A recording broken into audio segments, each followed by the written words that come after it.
అదే కాదండి, you both are made for each other. శాస్త్రం మన సరదాగా ఫ్రాంక్గా మాట్లాడుతున్నాం. దాని ఫ్యాషన్ టెక్నాలజీ మన పోలీస్ డిపార్ట్మెంట్ యాంటిసిపేట్ అవుతాయి. ఏదో బిగినింగ్ ఎంకరేజ్ చేస్తుంటాం, తర్వాత ఓకే.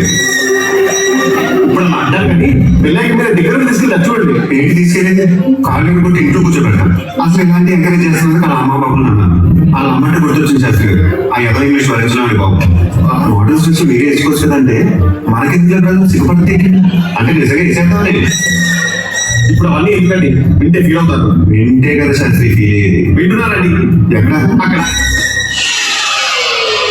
నువ్వు చేసిన హెల్ప్ కి థ్యాంక్స్ చెప్దామని వచ్చాను. But you don't deserve it. నువ్వేంటో ఎలాంటి వాడివో ఇప్పుడు నాకు బాగా అర్థమైంది. ఇది చూడు, అమ్మాయిలు 2 types ఉంటారు. టైప్ 1 ఇలాంటి చీప్ ట్రిక్స్ కి పడిపోయి కుక్కలాని వెనకాల తోక ఊపుకుంటూ వచ్చేస్తారు. టైప్ 2 వాళ్ళని పడేయడం చాలా కష్టం. వాళ్ళ కోసం త్యాగాలు చేయాలి, యుద్ధాలు జరగాలి, లైఫ్ ని రిస్క్ చేయాలి, అయినా పడతారని గ్యారంటీ లేదు. ఈ టైప్ 2 గుడ్ బై.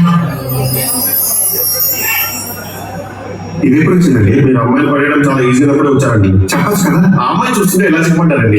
కాకపోవచ్చారండి. అయినా పొద్దున్న నీటి ఎవరి డిస్కషన్ ఏంటి? పిల్లల గురించి అది ఏంటి?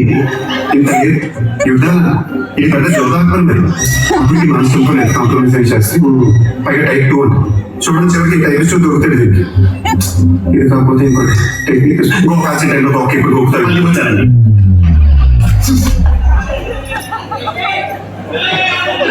కట్టే పేరెంట్ అదే అంత నోటు ఉంటే ఎవరు మాత్రం చెప్పండి. సఫర్ అయింది కదా.